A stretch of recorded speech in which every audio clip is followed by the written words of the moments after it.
Welcome back. This week we're covering space, and like most of my videos, I'll start with a lecture that introduces you to all the concepts and vocabs around this concept of space that you need to know for this course, and then I'll get into the demo for the homework assignment at the end. So some of the terms that you probably readily bring to mind when you think about space is this idea of foreground, middle ground, and background. Now, we all have a good sense of what that means, what's closer to us, what's farthest away, but I want you to keep in mind that there's no distinct place where one area of the distance shown in a 2D image suddenly becomes the next. So there's no clear differentiation where the foreground becomes the middle ground or the middle ground becomes the background. So looking at this one, I could say that probably that little patch of land in the front is the foreground, the lake is the middle ground, and everything behind it, the mountains and the trees, is the background. But somebody else might consider those pine trees behind the lake to be more of the middle ground and the really far distant mountains to be the background. So I mean, these are just relative terms that we use to compare different parts of the image, but there's no actual right place where it completely, where everyone agrees that these things transition. Okay. Shallow space and deep space are terms that we use to compare two different images to each other. So if we look at the Caravaggio painting on the left, a conversion of a saint, I forget which saint it was, we see that you probably don't see as much space in it, maybe 10, 12 feet of space within the distance there, as compared to the Ansel Adams photograph on the right, where we can see for miles, right? And so we could say that the Caravaggio has relatively shallower space to the Ansel Adams. The Ansel Adams has relatively deeper space than the Caravaggio. Now this one is something in between. We could say that this Monet painting has relatively deeper space than the Caravaggio did, but relatively shallower space than the Ansel Adams photograph did. Now these terms relate to, sorry, just a space there, sorry, I'm covering it up. These terms also relate to abstract work. So if we look at the piece on the left, this is a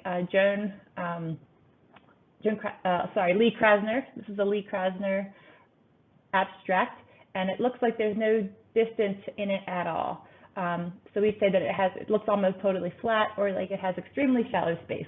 Whereas the one on the right is one of my older paintings, and although it's also abstract, because we have the gray part looks like it kind of comes out forward, and the gold-looking part looks like it's behind it, we could say that it has a little bit more of a deep space, relatively deeper than the other.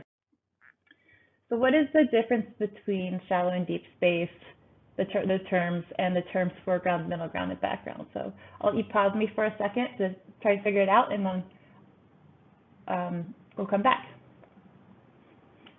So if you said that the difference is that foreground, middle ground, and background are terms that we use to compare different parts of a single image, whereas shallow and deep space are terms that we use to compare two images to each other, then you're right. So we could say that there's a foreground, middle ground, and background in the painting on the left, and that there's foreground, middle ground, and background in the photograph to the right, but we could also say that the one on the right is relatively deeper than the one on the left. Now, how do we see, how can we tell what's closer and what's further away in artwork or in anything that we see? So pause me for a second and just think about that. Okay, now that you're back, a couple of the answers would be that things that are closer to us appear to be bigger, things that are further away appear to be smaller. If we're in distant space and we're outside, then things that are closer will probably look like they have more contrast, and a lot more detail than things further away. And those things that are further away will look a little bit lighter sometimes. This happens more in a place that's really humid, like Washington, D.C., than it would in a place that's really arid, like Death Valley. And the reason for that is that we see things as less contrasting and sort of lighter further away because of all the atmosphere in the air. There's little bits of water in the air. You could say, particularly in a really foggy day, that's really dramatic, but all the time we see through bits of water in the air. And another way that we know what's closer and what's further away is that things that are closer to us overlap the things that are behind them. And so I'm sure that you probably intuitively knew these things, but it's interesting to spell them out. The vocab term foreshortening refers to the way that we look at a particular object or subject. One part of it is closer to us and other parts of it are further away. So this is Salvador Dali, and his feet, if we were to have his foot and his hand, I'm not going to lift my foot up, but if we were to have his two body parts right next to each other, the foot wouldn't be as much bigger than the hand as you see here, but it looks like that in this because the foot is so much closer to us than the hands. And that term is foreshortening. Now, 1-point, 2-point, and 3-point perspective, which we'll get into in here in a moment, are all types of linear perspective. And this was a term that was used quite a bit in Renaissance and Baroque European art in order to kind of create imaginary spaces that look realistic. And we can sometimes see things that look quite like this in real life. But sometimes if there's hills or if we're looking at it like a whole bunch of things are in different angles, it's hard to see. And I'll get to that in a second. But let's just cover what this is in the first place. And so here we can see all kinds of, on the left, all kinds of lines that are diverging in the center. And that is called the vanishing point, that part where all the lines combine. And if we're looking down a vista, we can sometimes see things like this. So if you look at the photograph on the right, we're looking down a vista, and all of the buildings are squared up. And so if you look at the rows of windows, they all go towards one point, and the cars all kind of point towards one point.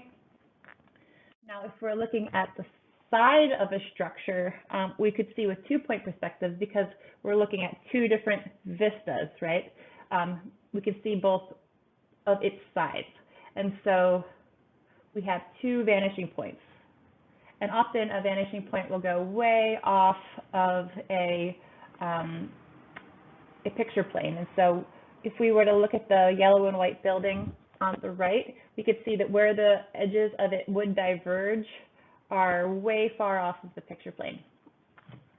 And again, this is a very flat sort of image here in terms of it's not a very hilly landscape.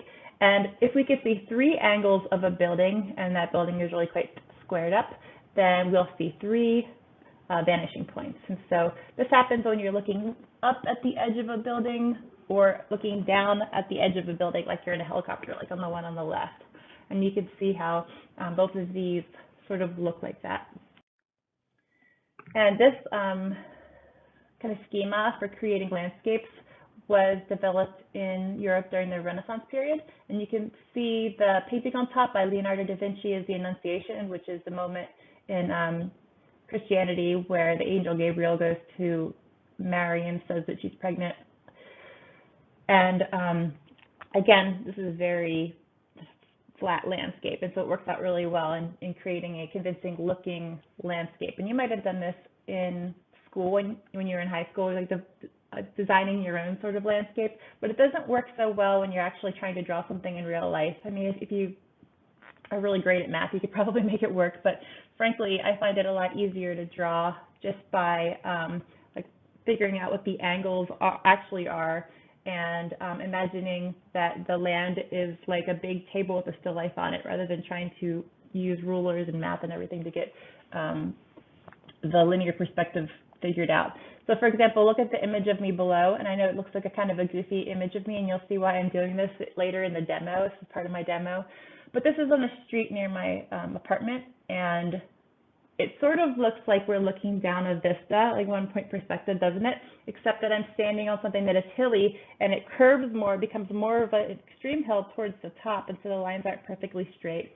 The building to my right curves back. You know, it doesn't perfectly align with the edge of the vista, and the house at the top, it's also sort of turned in space a little bit. Sorry, the video makes me backwards. So it's turned in space a little bit, and so it doesn't actually quite line up with the same direction as the vista. So you can see why it's not quite as easy to just make design a real base and make it look realistic using 1-point, 2-point, and 3-point kind of perfect perspective. So there are times when artists like to play with this idea of linear perspective. This is an etcher Escher artwork, and in this one, you can see that the space is confusing. Sometimes something will look like it's on top of something else, and in other places, if you look at it a slightly different way, you realize that it's underneath of that thing. And so if you take a little time and pause this, you can try to figure out the space here. You'll realize what I'm talking about and how it flips back and forth on you. Other time periods and other places in the world have used different kinds of ways to organize space, and one of those is hieratic scale. The painting on the left is by Jan Venix, I hope I said that right, and the image on the right is a Himalayan artwork that is unattributed. So in both of these, the more important figures are the largest and the more insignificant figures are smaller. And so space isn't divided necessarily by things that are closer to us being larger and things that are further away being smaller. This is used to show which figures are more important, what figures are the focal point, okay? So for example, the one on the left, you can see that Mary is really huge, and if you look above her, you can see two guys in red that are really teeny.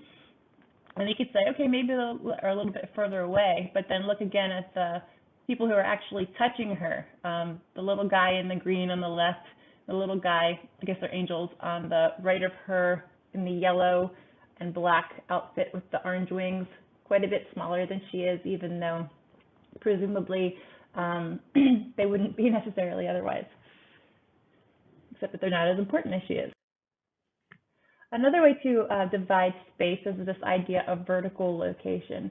So this was used in ancient Persian illuminated manuscripts, like the one you see on the left. And when you say the word Persian, that relates to the area that is now Iran. And in vertical location, figures that are farther away are not necessarily shown getting smaller, but are rather shown higher on the picture plane. So you note that the archers in the bottom of that scene are the same size as the archers and the horsemen. You see the four guys on horses at the top, who are, they're the same size.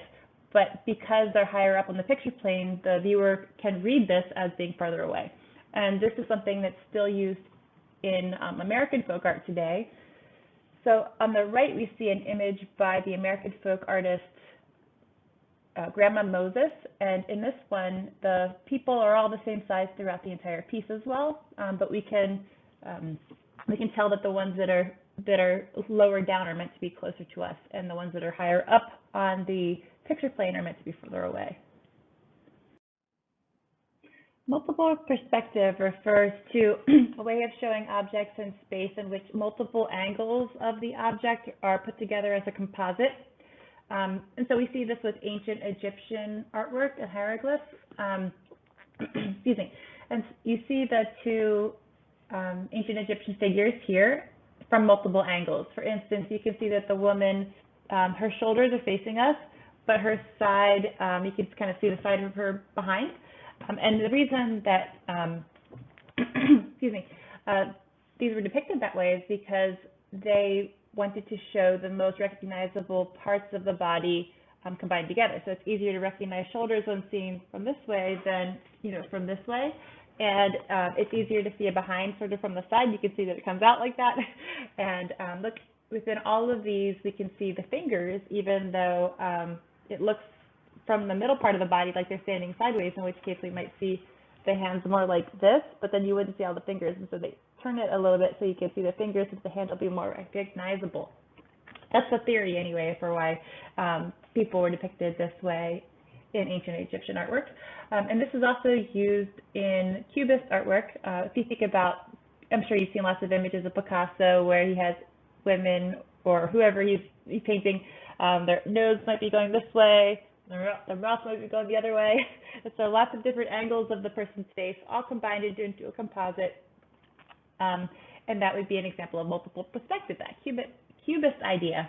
And that's also shown in a more subtle way in this Cézanne still life on the right. In that one, it looks like we're looking straight on at the basket, like we're at the same height as the basket, looking at its side, whereas on some of the other objects, it looks like we're looking down at them, kind of looking down from above like this. You could really see that with the jar. Metric projections are shapes made out of diagonals that do not follow linear perspective. So we talked about linear perspective as going towards a vanishing point. And if you look at the cube on the right, it does follow the linear perspective, but because it doesn't have perfect diagonals in it, you know, the diagonals are all going at different angles, we couldn't make it repeat into a perfect pattern. And so metric projections are shapes that do not follow linear perspective, but that look like they kind of pop out, or they look like they have three-dimensionality just by the fact that they're made out of diagonals. So that would be, the one on the left would be an example. And the one on the left is also an isometric projection. There are multiple different kinds of metric projections. The cube-looking one is isometric, and an isometric projection is one where 4 different edges all are diagonal. So you could, if you look at the top of the cubes, we've got 2 different sets of parallel lines, and that creates an isometric projection. An example of where you would see this in real life is the old versions from when I was a kid of SimCity. You can see an image of that on the right. Now with modern technology, the buildings actually look like they could follow linear perspective and I don't know how they do that. Here are 2 older artworks of mine, and they include metric projections, some of which are isometric projections.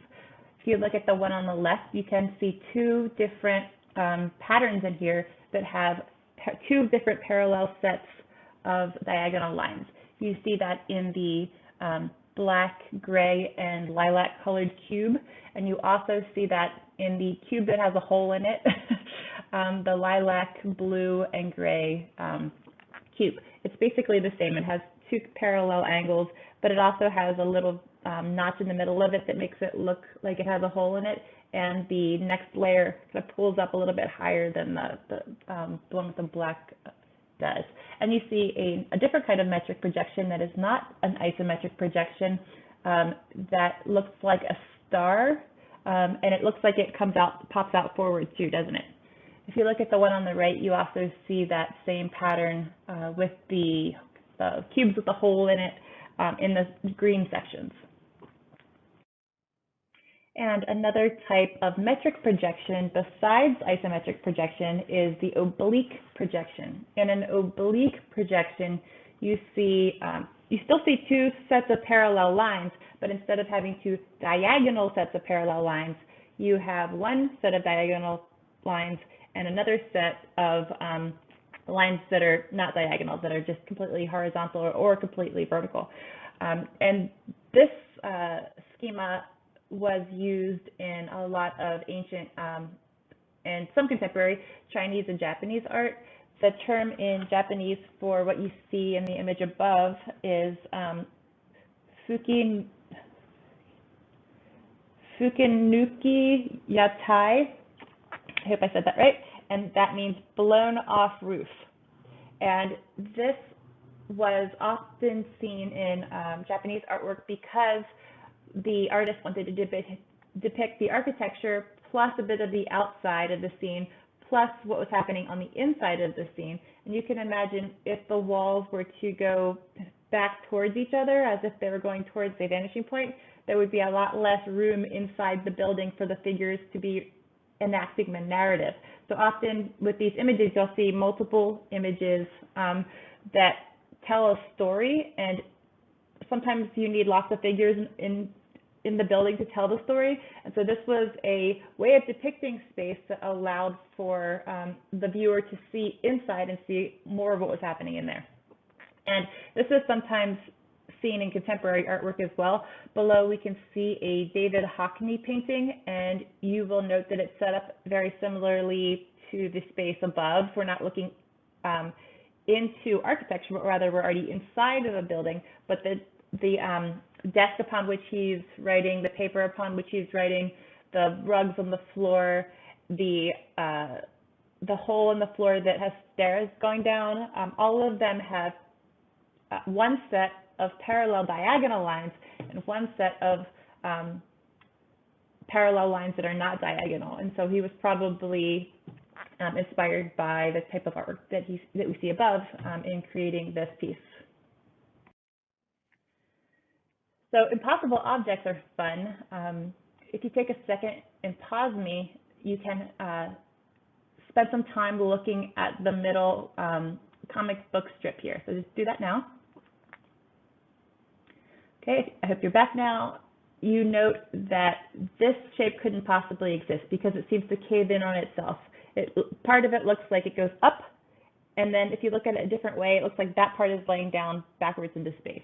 And so there are whole books of metric projections, impossible objects, and a website page is full of them, and so they're pretty fun to check out.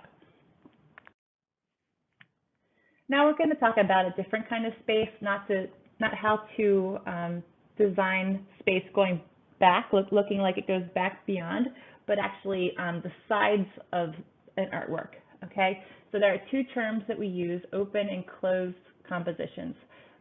These are all by the same artist, Katie Miller of Baltimore. She's a photorealist. These are paintings.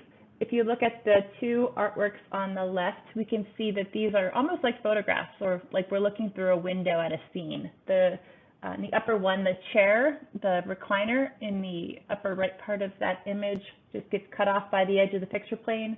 And on the, in both of them, just whatever is happening in the scene just kind of goes off beyond the edges of the picture plane. Whereas the two after that, though, they're both of young ladies.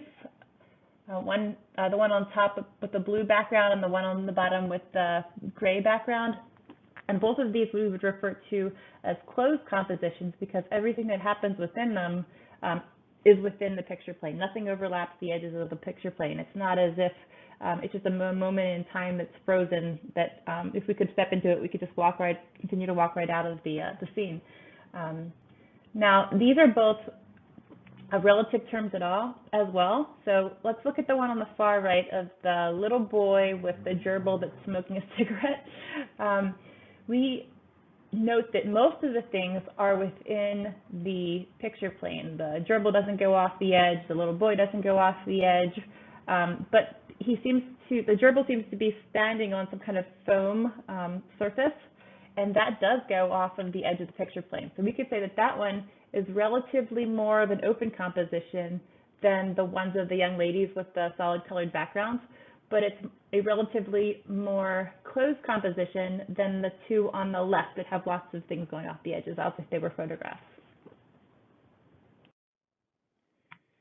So for your homework, we are going to be playing with this idea of spatial confusion. This refers to when something is sort of shrunk down to be too small for the scene or is blown up to be too big for the scene. So examples of something that's blown up would be, blown up to a larger size would be King Kong. And on the bottom left, we see Alice in Wonderland from when she took the pill that made her big. And on the right, we have a scene from Honey, I Shrunk the Kids, where the people were shrunk down, and an image of Alice in Wonderland shrunk down when she took the other pill. And so you are going to be creating images like these for your homework. And here is how to create spatial confusion. So take a screenshot of this and pause me to read this. Okay, I hope you took a second to read this with me paused. The most important things to do when you're trying to combine two different photographs and make the one look like it fits correctly into the other is to pay attention to the angles of the lighting. Let's say I was really brightly lit from this side, and then I went into another photograph of a different space that was really brightly lit from this side. I wouldn't look like I fit in. You also have to compare the qualities of light. So if I was shot with fluorescent lights that are sort of yellowy toned, and then I put myself in a situation that was outdoor natural lighting that's more of a white light, it would clearly be not realistic looking. And core and cast shadows, if I were to add myself into that position, into that scene, I would probably be casting a shadow into the ground, so I'd have to add that. And You also have to pay attention to the angles from which you, whatever the object that you're putting into the new image are shot. So you make sure that, so let's say we're looking at a scene that's up a hill, and you want to put me in a scene that's up a hill, but you shoot me from above, then I wouldn't look like I made sense in there. You have to shoot me from below as well, so that way I look like you're looking up at me when you put me in the top of a hill, and then in the second image, okay? So we're talking about either collage here or Photoshop, cutting and pasting. And for these, you're going to be taking your own photographs, and you're going to be making yourself either blown up or shrunk. All right. So here's an example of a scene from The Office. When I saw this, I thought, oh my God, that's really bad green screen. And so green screen is when you take an image. You've probably seen this on Zoom, you know, where there's an image that's not really there in the background, and then there's somebody in the foreground in a different spot. And they put a green sheet on the wall to make anything that's that color green be the image rather than that, so that the person who is shot in the foreground has to not wear this exact same color as the green in the background. But anyway, this is a sort of way of combining two different forms together. And this is a really bad example of, no, this is a really good example of a person doing a pretty bad job at this, because you can see that the character Erin here doesn't really look like she fits into the background, because the background, you can tell by looking at the fountain with the dolphins, it has really white light, natural lighting, and it's being kind of lit from above, whereas she has very yellow lighting on her shoulders, right? So it looks like she was shot under fluorescent lights. Also, the background is a lot crisper, and she's a little bit fuzzier, which shouldn't be the case, because the thing that's in the foreground is the thing that looks sharper. And so this obviously is a green screen and not really shot in real life. Now, during the inauguration of President Biden, this image became kind of viral because people loved Bernie Sanders' mittens and just this kind of like grumpy look here. And so people all over the internet started cutting him out and putting him into different situations, which is very similar to what we'll be doing. Not all of these are ones where he's been shrunk or blown up, but we're going to start with some of the best examples of it being done really well and convincingly, and then it'll be fun to see it progressively get worse and worse. Some of the photoshopping was really pretty bad. Here are some really good ones. The image on the left is kind of joking about kind of Maurizio Catalan. He was a conceptual artist who a few years ago just taped a banana to the wall and called it his artwork. And you know, it was pretty controversial online, and so they put Bernie Sanders in the spot of the banana, and it's pretty well done because you can see that the tape has a very small kind of line of shadow underneath, because it doesn't stick out very far, so the shadow wouldn't be very big, but you can see that the shadow is directly kind of below and to the left a little, and so they added a cast shadow, like kind of where Bernie Sanders is, so it looks like he's in the same kind of lighting. And the wall is not very brightly lit, Bernie's not very brightly lit, it totally works. And the one above is a conceptual artwork about a chair, and so they put Bernie in the chair that's the photograph of on the wall. And I think they did a really nice job because they have a cast shadow that looks like it actually is convincingly part of that floor. You know, the color is a brown, very similar to the brown of the floor. And he's shot kind of from a little bit low, like around his knee, and the room is shot from a similar kind of lowish angle, and so it works. And here they made the bottom of his body darker, and they made him look a little grainier so he would fit into the subway. So this is a really good one. Looks convincing.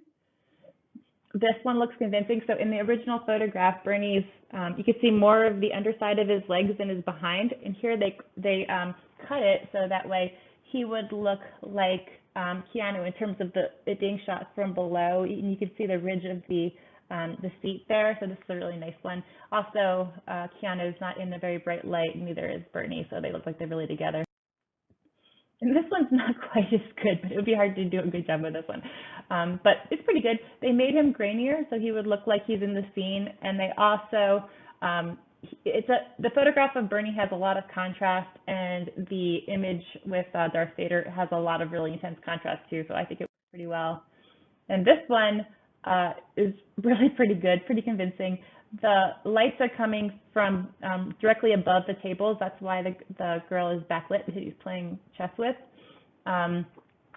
And he's facing her at a perfect kind of angle, and his side, they shrunk him to the right size, and they have all of the chess pieces overlapping him. So I think it's really convincing. And this one's not quite as good because they went a little overboard with making him look grainy and fuzzy, because he looks even grainier and fuzzier here than Jay and Silent Bob.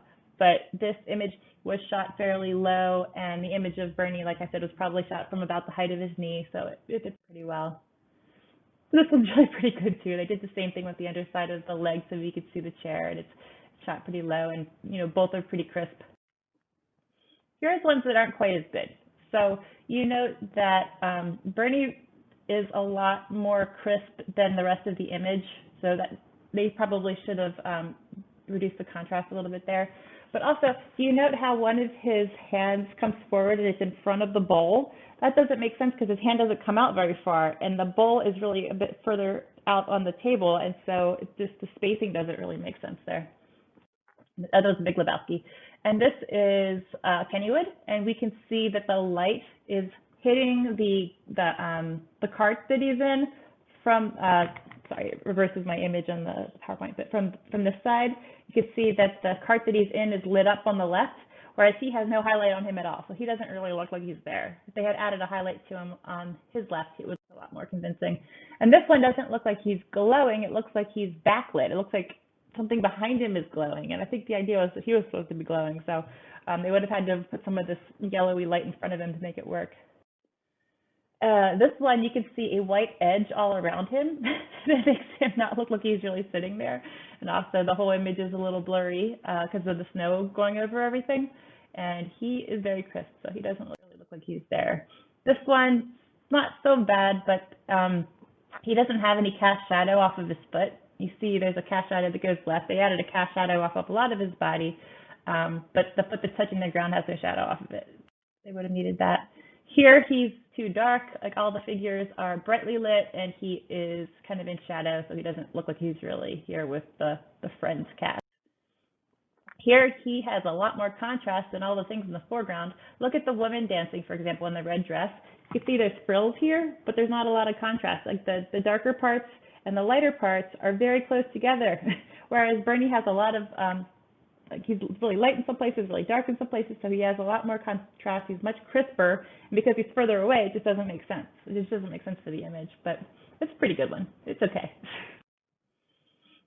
Here he is in the Drake album cover, and he's super crisp. There's still a lot of detail in him, even though he's small. And so if you look at the original, Drake is a little bit more fuzzed out because he's really far away. And if you look at the poles that are right next to Bernie up there at the top, they kind of blend in a lot with the background. So he really should be fuzzier to look like he's really sitting up there. And here, it's not too bad, except that they completely cropped his foot off. He's missing the foot on the left side.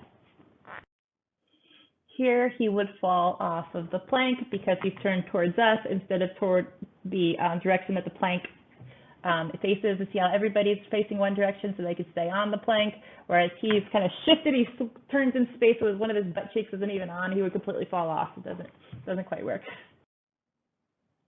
And this one's not too bad because they reduced the contrast and obviously made him black and white, so he fits in with Churchill and Stalin and all the other historic figures in here. But if you look at his foot that's crossed, he's covering up another person who was actually in the photograph whose foot was crossed, and he has a double foot there. You can see he's got 3 feet. So it doesn't quite work. This one, they probably should have done one of those filters that makes him look like a painting, but it's pretty good. Here he is with Anna Wintour, the editor of Vogue, and Cardi B, and he is leaning back. You can see that he's sort of leaning back in his chair, whereas the 2 ladies are leaning forward, and so he should be behind them, whereas in this, he barely overlaps Cardi B's arm, but he does overlap her arm just a little bit, and it really should be she overlapping he, because they're the ones leaning forward, he's the one leaning back, and they're all supposedly on the same bench. This one I think is so funny. You can see that there's light coming from behind the Sex and the City ladies. There's light coming from the window on the side wall. There's light coming from here. You can tell because it's casting light on them. They're in a really brightly lit room, and Bernie is in a shadow, so he doesn't quite look like he fits in. And with the Iron Throne, he looks like he's sitting in front of it and not on it. They should have cut off more of his butt and kind of put him back a little further.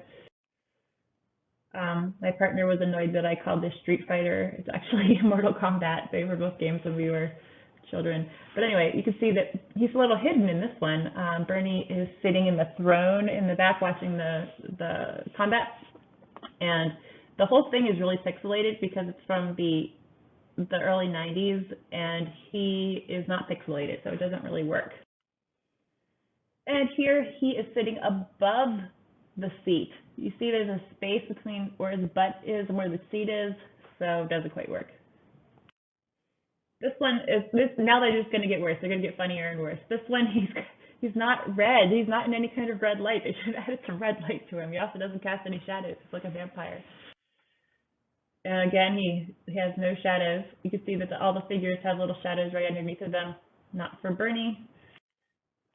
Here, like, why is he facing this direction? I like that these are all Pittsburgh. And obviously, these were made to be funny and not to be convincing. They're just partly made quickly, but so still. This one, he doesn't cast any shadow, and he's really crisp. I like the photo, though. It's kind of funny. He's saving a precious spot. And here, he is with the Seinfeld guys. Again, he's too crisp for the image, which is fuzzier. But look, his leg gets cut off before the table. There's a gap between the table and his leg. It looks like he was decapitated there. In this one, he is way too crisp, and again, he doesn't have a cast shadow. Look at the little boy. He's casting a shadow all the way across the room, but not Bernie. Again, vampire thing going on there. Here, his foot is translucent. You can see right through his foot. I don't know why. Here, he doesn't really look like he's sitting in the chair, and he's not in any kind of blue light. The guy holding up the chairs with his face, however, it has a bright blue light on his shoulders because all the lights in the room are blue, and Bernie's not blue at all. Here, he sort of hovers in the air above the mat in this historical picture, and only one of the legs of his chair is actually touching the ground, so not great. Here he is on top of Mike Pence, former Vice President Mike Pence's head. He's supposed this year there was a funny meme of a fly on his head, and so Bernie's supposed to be the fly. But you know, his head is turned. You would expect Bernie to be turned a little bit, and again, Pence is in a kind of pretty brightly lit situation. You can see light on his head and light shining off his hair, and Bernie's just totally dark. And here he's way too crisp for Oasis, and he's supposed to be sitting in a line with them, but it's completely overlapping them, not in line with them. Here, they're all supposed to be sitting on the same, this is the Breakfast Club, they're all supposed to be sitting on the same bench, but here the bench curves around to make it possible for him to be facing us. He also is way too big. He's the same size as the guy who's closer to us, and remember, as things get further away, as the kids get a little bit further away from us in the image, Bernie still stays like really quite big compared to them. And this is the worst of all. I didn't even try. He's like at an angle. What's the deal? I don't know. It's the long lines compared to driving to Pittsburgh. That's why I do love it. All right, so now let's talk about what you guys are doing for yours. This is an assignment that a student turned in a while ago. She took her cat and made him monstrous over this photograph that she had of Rome. So a couple of things work really well with this, and some of the things don't work so well or don't quite fit the requirements of the assignment. One thing that works really well is that she did a great job of cutting, and this was just printed out on paper and cut with an X-Acto knife. She did a great job of cutting around the whiskers. She cut around the sculptures that are on top of the building so that they can overlap the cat perfectly. A couple of ways it could have been better is that you're supposed to take new photographs for this class, and I know she hadn't just gone to Roman back in the day, but she's using an old photograph. It's going to be a lot easier to make it look cohesive if you take both photographs now, which is why I'm requiring you to take 2 new photographs for this, or it can be more than 2. But all the photographs I want you to use, I want you to design and shoot this week. So this one, doesn't quite fit the requirement because of that. Also, the cat doesn't have any cast shadows. You see his paws overlapping, and so you would think that the people underneath of his paw would be have shadows on them. And the shadows of the people in the square, their shadows go to the right. So that shadow would have been a little bit to the right and below the cat's paw. And so she did a good job in terms of the overall lighting, though, because this is outdoor lighting, obviously, and the cat has pretty clean lighting too. It doesn't look like fluorescent bulbs that are yellowy. It also looks like a kind of a clean outdoor natural lighting.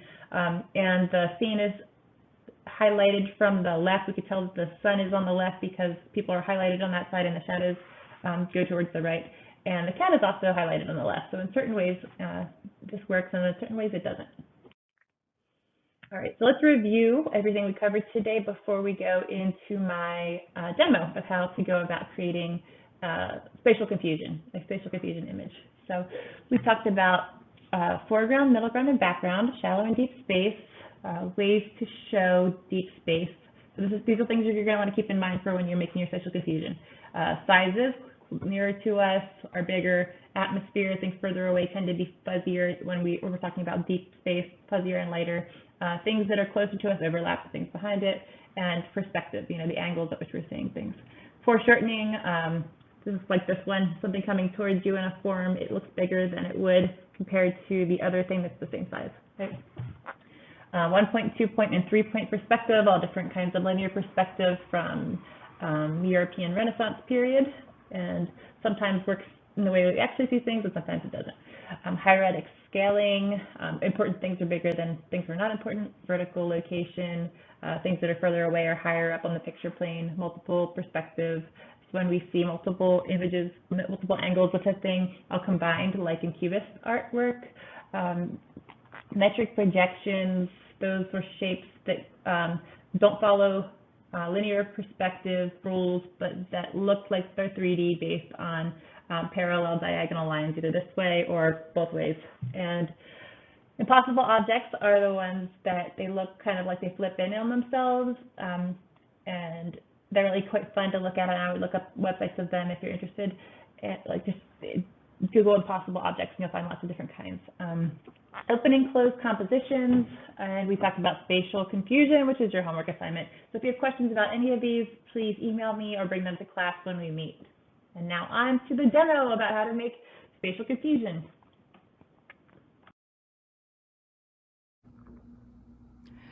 All right, so for mine, I would of course start by sketching out lots of ideas in my sketchbook, but you've seen me do that for the last couple of projects, so I'll skip that step to save some time. I like the deep space out my window. I can see all the way to kind of Presbyterian Hospital up there. And so I think it might be nice to shoot it out this window. And so I'm considering maybe I want to have maybe my cat over here, and I want to be a very small person kind of hiding behind the plant here. So now I want to make sure I get this all set up really nicely. I don't want this cord, it's kind of distracting, so I'm gonna just kind of put it on this other plant to get it out of my way. And I want to think about which way I want the plant to be positioned. I think maybe like that, because it would allow me all this space to exist in, and I could shoot it somewhat like this. Okay, so I have this set up the way that I like. I like the plant a little bit on the right because it gives me all that space. Now I'm gonna try to get my cat to do what I want him to do. Can you just sit here, please? Sit here for a second. Hey, no, I'll drop my pen. All right, this might take a couple of tries. Okay, so I put some salmon behind the plant to get him to stay. And I'm gonna take a photograph now. I'm gonna have to pause the video because I'm gonna use my phone for the photo.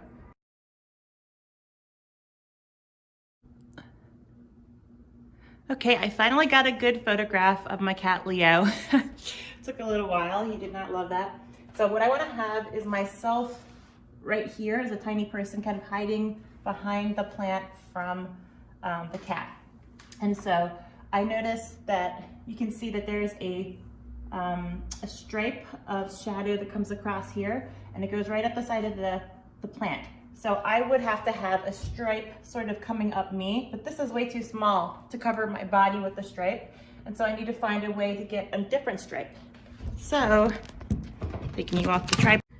If I look out the window of my apartment, I don't know why it's not focusing, there we go. If I look out the window, I can see a couple of different bigger shadow stripes. And the sun is shining in the same kind of type of light that I have here because it's just a couple seconds later.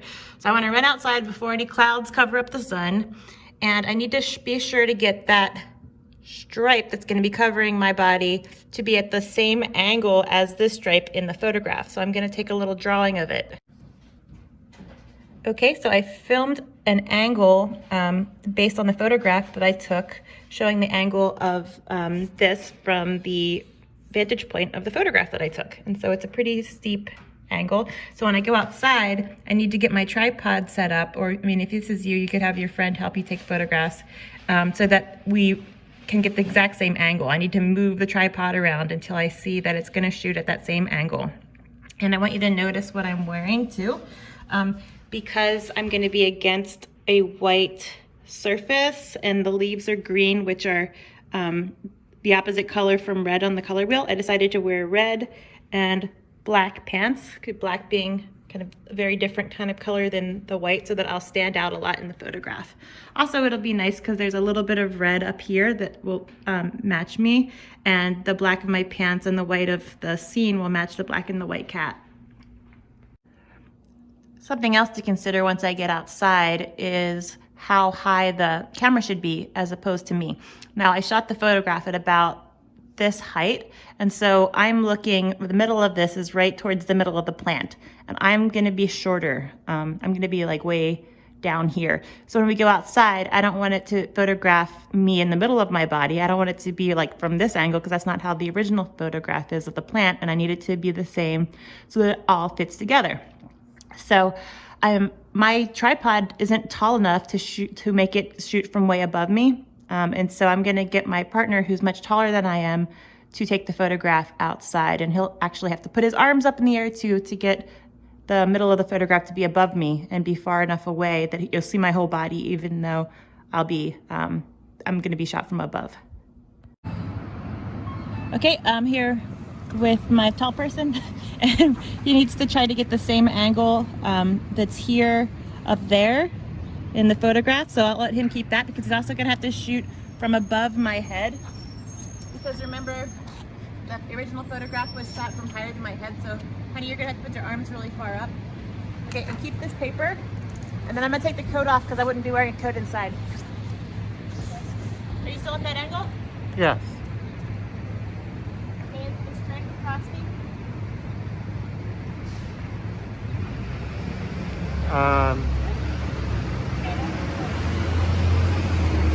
Wait. Something again, and we'll take a photograph. Now I'm cutting myself out in Photoshop so I can add myself, I'm doing it, I just messed it up. But just so that I can add myself to this other image, I'm gonna cut myself out and add myself over here to this image. I'm gonna place myself in here. Now there's Photoshop in all of the computer labs on campus, and there are tutorials online where you can learn how to cut somebody out and put them, cut out a shape and add it to a different image. But you're just as good, you can do this just as well cutting yourself out with an X-Acto knife. If you were to print the images, you might have to print them a bunch of different sizes until you get it quite right. But that's okay. And if you need to include a cast shadow, like I probably will have to put a little shadow across here from where I'm touching the plant, I'll do that in Photoshop, but you could also just do that with a little colored pencil. I have cut out the main part of my body and put it in the plant image, but I also have to cut out these little shapes that are inside of my interior parts. So I traced around them. This is what you would do with the X-Acto knife if you were doing it on paper before you applied before you glued it down. But in the Photoshop, I can just erase it, and then we see the bright from behind me in there. Okay, so I have this pretty good at this point. I need to include a shadow from my foot coming out forward, because you see there's the shadow of the window, but I would also be casting a shadow because I'm backlit. And so a shadow would be coming off of me as well. So I need to add that. And I realize I can see a little bit of the salmon that I left for the cat. So I'm gonna get rid of that too. If you're doing this with printed out paper, you can just use your colored pencils for this. And if you can't cover that up with colored pencil, you could always print out another copy of this and just cut out a little section of here and paste it over top of there. Okay, so here you can see I got rid of the salmon and I added a cast shadow, and I also included a shadow up the side of the pot that my body would be casting there. And so I think this is pretty much done at this point. Now I could make two different versions of this. One that is like my initial concept where I'm zoomed out so you can see the whole city behind and tell that I'm, you know, what kind of apartment I'm in there with the cat. Or I might actually crop it. I kind of like the way that it looked with a little bit more of the drama. So something a little bit more like, just something a little bit more like that. I might crop it into to be this kind of a image. The disadvantage of that is that I don't have the red flowers up there anymore, but it does help me stand out even more with my red on. So I could print off maybe a couple versions, show them to my friends and partners, my focus group, and see which image they liked better. I think ultimately I do like it zoomed out, even though I'm even smaller than I would necessarily have to be for this project, because I like the way that the cat's looking over there towards the city and the plants are sort of facing over that way, and then this pulls the eye back around. I think it's a nice composition.